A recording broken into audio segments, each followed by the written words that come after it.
Pada pagi yang pengap di Kairo, 5 April 1923, seorang bangsawan Inggris terbaring sekarat. Lord Carnarvon, tokoh pendana utama ekspedisi arkeologi terbesar abad itu, menghembuskan nafas terakhirnya hanya beberapa bulan setelah ia dan timnya membuka segel makam Raja Tutankhamun atau Raja Fir'aun. Tubuhnya menggigil karena demam tinggi. Luka kecil akibat gigitan nyamuk di pipinya terinfeksi secara misterius. Dan saat ia wafat, kota Kairo gelap gulita, listrik padam, dan radio BBC berhenti siaran. Dan tak lama kemudian, burung peliharaan Howard Carter ditemukan mati di mangsa ular kobra, simbol kerajaan Mesir. Dunia pun gemetar. Apakah ini awal dari kutukan Fir'aun? Beberapa bulan sebelumnya, tim arkeolog menyusuri lorong-lorong sempit yang terendam aroma debu ribuan tahun. Cahaya obor memantul di dinding batu, mengungkap ukiran hieroglif yang tak biasa. Di antara simbol-simbol kuno, mereka mengira membaca sebuah kalimat samar. Kematian akan datang bagi mereka yang mengganggu tidur sang raja.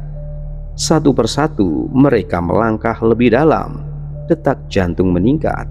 Apakah itu suara angin atau bisikan sesuatu yang tak terlihat? Suasana di dalam makam bukan sekadar sunyi, ia terasa hidup. Dan sejak saat itu, satu demi satu orang yang terlibat mulai meninggal dalam kondisi ganjil, kecelakaan, demam aneh, bahkan keracunan tanpa sebab jelas. Dunia modern yang rasional mendadak diliputi rasa takut kuno. Tapi pertanyaannya tetap menggantung di udara, tak terjawab selama 100 tahun terakhir. Apakah benar ada kutukan mematikan dari para Fir'aun? Ataukah semua ini hanya serangkaian kebetulan yang terlalu sempurna untuk diabaikan? Inilah Alimedia membedah kematian massal peneliti makam Fir'aun.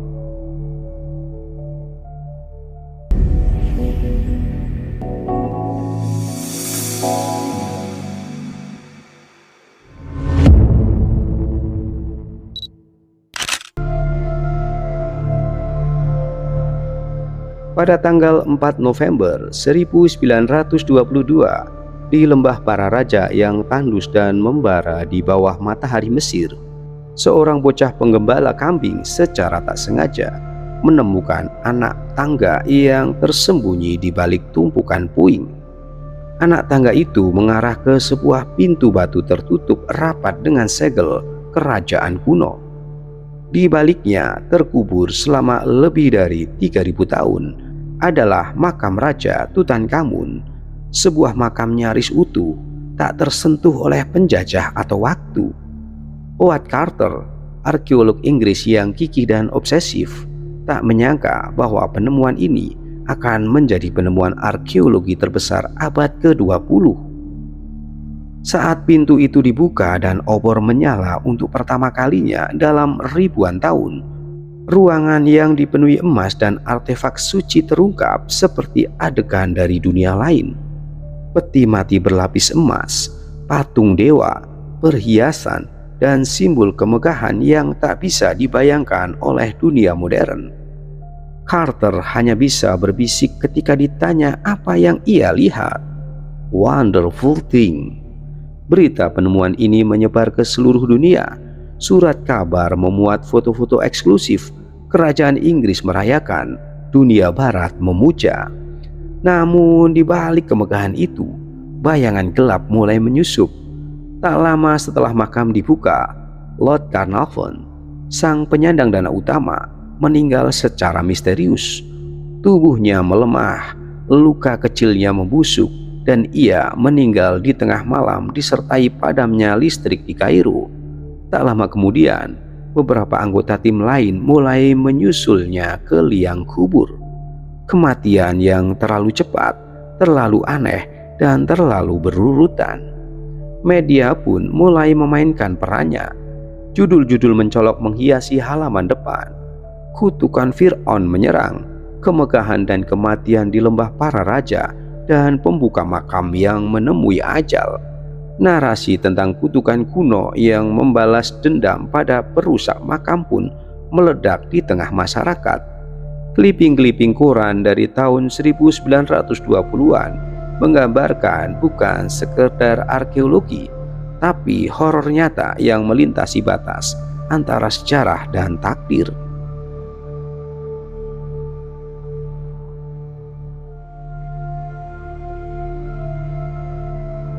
Setelah kematian mendadak Lord Carnarvon, arus teror tak terlihat mulai menyapu mereka yang terlibat dalam pembukaan makam Tutankhamun. Satu persatu nama mulai jatuh, bukan di medan perang atau penyakit lazim, tapi dalam keadaan yang tak bisa dijelaskan oleh logika medis biasa.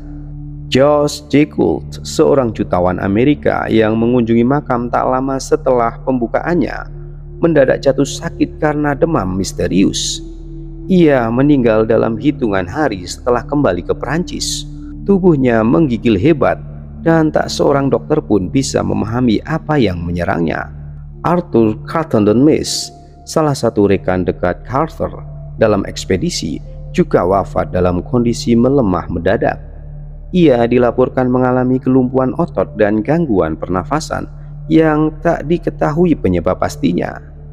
Richard Battle, sekretaris pribadi Carter, ditemukan mati di tempat tidurnya tanpa tanda-tanda perlawanan. Wajahnya menegang, seolah sedang melihat sesuatu yang mengerikan sesaat sebelum ajal menjemput. Tak lama kemudian, ayah Battle bunuh diri dengan melompat dari lantai atas sebuah gedung di London, meninggalkan catatan samar tentang bayangan dari Mesir yang tak pernah pergi. Kematian-kematian ini bukan hanya banyak, tapi aneh. Beberapa di antaranya terjadi akibat infeksi darah yang berkembang terlalu cepat atau keracunan yang tak jelas sumbernya. Ada pula yang wafat akibat kecelakaan ganjil seperti tersandung di tangga rumah atau digigit ular tanpa alasan. Meski dunia kedokteran mencoba mencari penjelasan ilmiah, mulai dari bakteri kuno yang terperangkap di makam hingga paparan zat beracun dari artefak tua, suasana mencekam sudah terlanjur meliputi publik. Logika rasional tak cukup menenangkan ketakutan kolektif. Media terus menyiramkan bensin ke api ketakutan. Dalam sebuah artikel legendaris, The New York Times edisi 1923 menulis dengan tajuk menakutkan, "The Curse of the Pharaoh Strike Again."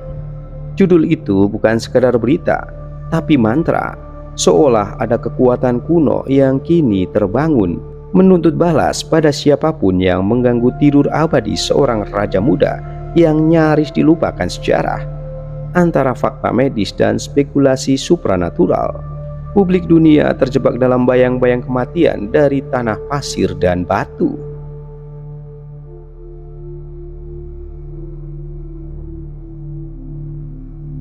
Salah satu pertanyaan yang paling sering dilontarkan sejak penemuan makam Tutankhamun adalah, apakah benar ada kutukan yang tertulis di dalamnya? Banyak yang membayangkan dinding batu yang penuh dengan ancaman mengerikan, ditulis dalam hieroglif yang menyala dalam gelap. Meski makam Tutankhamun sendiri tidak secara eksplisit memuat kutukan yang jelas-jelas terbaca oleh semua orang, beberapa makam Mesir kuno lainnya memang ditemukan memiliki tulisan yang terasa seperti peringatan supranatural. Salah satu kutipan yang paling terkenal berbunyi, "Kematian akan datang dengan cepat bagi mereka yang mengganggu istirahat raja." Kalimat-kalimat seperti itu bukan sekadar ukiran puitis. Di masa Mesir kuno, makam adalah tempat paling sakral, bukan hanya karena isinya, tetapi karena keyakinan spiritual bahwa jiwa sang Fir'aun hidup di dalamnya. Gangguan terhadap makam dianggap sebagai kejahatan spiritual tingkat tinggi. Banyak teks funerary seperti Text of the Pyramid atau Book of the Dead menyiratkan bahwa kematian yang mengerikan menanti siapapun yang menodai ketenangan para raja. Dalam beberapa makam, ancaman itu bahkan sangat spesifik: kebutaan, wabah, atau dililit oleh ular ilahi. Namun bagaimana para arkeolog menanggapinya? Kebanyakan ilmuwan modern, termasuk Howard Carter sendiri, bersikap skeptis. Mereka menganggap bahwa kutukan hanyalah bagian dari simbolisme religius atau propaganda spiritual untuk menakut-nakuti penjarah makam. Tidak ada sihir nyata yang mereka yakini bekerja di balik hieroglif itu. Namun tetap saja, ketika kematian mulai menghampiri satu persatu, skeptisisme mereka goyah, walau tidak pernah diakui secara terbuka. Beda halnya dengan rakyat Mesir. Bagi mereka, kutukan makam bukanlah legenda atau kiasan belaka. Kepercayaan itu telah hidup ribuan tahun, bahkan jauh sebelum zaman Fir'aun berakhir. Para penduduk lokal, termasuk para penggali makam, percaya bahwa makam adalah wilayah yang dijaga oleh kekuatan ilahi, dewa-dewa yang tak segan menimpakan azab pada para pelanggar. Maka tak heran, hingga kini beberapa keluarga Mesir masih menolak bekerja di lokasi penggalian makam kuno. Bagi mereka, kutukan itu bukan mitos, itu kenyataan yang tidak bisa dilihat oleh mata, tapi dirasakan oleh hati.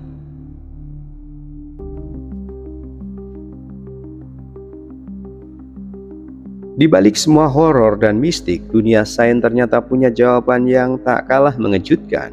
Bertahun-tahun setelah kehebohan kutukan Fir'aun mengguncang dunia, para peneliti modern mulai menggali kemungkinan bahwa penyebab kematian para penjelajah makam bukanlah kutukan dari alam gaib, tapi ancaman dari sesuatu yang jauh lebih nyata dan mematikan.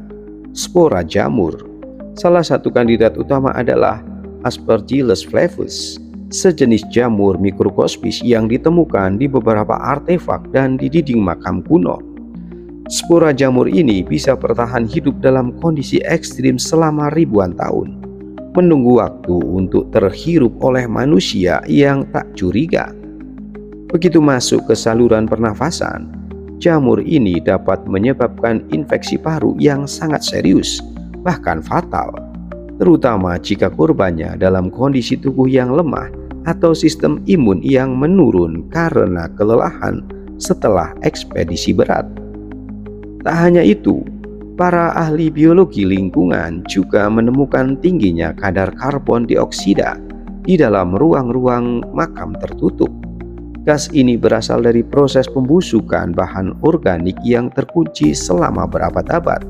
Kayu, linen, bahkan makanan persembahan yang ikut dikuburkan bersama sang Fir'aun. Di ruang yang pengap dan minim ventilasi, CO2 bisa mencapai kadar beracun. Gejala yang ditimbulkan: pusing, muntah, disorientasi, dan dalam kasus ekstrim, kematian mendadak. Beberapa racun lain yang diduga ikut berperan antara lain zat arsenik dan merkuri dari bahan pengawet mumi, serta bakteri patogen yang tidak dikenal dari dalam tubuh yang membusuk. Dalam kombinasi yang pas, lingkungan dalam makam bisa menjadi laboratorium kematian biologis, terisolasi dari dunia luar, namun mematikan bagi siapapun yang mencoba membukanya. Jadi kutukan itu bukan mantra kuno atau roh yang murka. Mungkin justru itu adalah peringatan biologis ekstrim dari masa lampau. Alam menyimpan rahasianya sendiri, dan ketika manusia terlalu berani menantangnya, meski atas nama ilmu pengetahuan, balasannya bisa datang tanpa suara, dalam bentuk spora yang tak terlihat tapi mematikan. Bagaimana jika kutukan Fir'aun itu bukan berasal dari makam, tetapi dari dalam pikiran manusia sendiri? Dunia psikologi mengenal sebuah fenomena yang dikenal sebagai efek nocebo, kebalikan dari efek placebo. Jika placebo membuat seseorang merasa lebih baik hanya karena dia percaya akan kesembuhan, maka nocebo justru membuat seseorang jatuh sakit hanya karena percaya bahwa dirinya akan celaka. Dan dalam atmosfer mencekam seperti di dalam makam Raja Mesir kuno, sugesti bisa menjadi senjata paling berbahaya. Sahabatku, Mesir kuno meninggalkan warisan yang tak hanya mempesona mata dunia, tapi juga menyeramkan jiwa yang berani menggali lebih dalam. Di balik kemegahan piramida dan keindahan hieroglif, tersembunyi kisah-kisah yang mengaburkan batas antara sains, mitos, dan misteri. Kutukan Fir'aun tetap menjadi teka-teki abadi yang menantang kita untuk percaya atau meragukan, untuk takut atau mengagumi. Lalu, apakah kutukan itu benar-benar nyata? Ataukah kita sendirilah yang menciptakan horor itu melalui rasa takut, keyakinan, dan kebetulan-kebetulan yang saling terkait membentuk narasi besar yang tak terputus? Mungkin kutukan paling kuat bukanlah yang terpahat di dinding makam, melainkan yang tersemai dalam pikiran dan cerita-cerita yang terus hidup turun-temurun. Jika sejarah memang menyimpan rahasia yang bahkan logika modern tak mampu menjawabnya, maka pertanyaannya, siapa yang sesungguhnya lebih kuat? Fir'aun dengan kekuasaannya dari masa lalu, atau cerita tentang mereka yang terus menghidupkan misteri itu hingga kini? Sahabatku, terima kasih sudah menyimak konten ini. Jangan lupa untuk subscribe, like, dan tinggalkan komentar. Sampai jumpa di episode berikutnya. See you next time.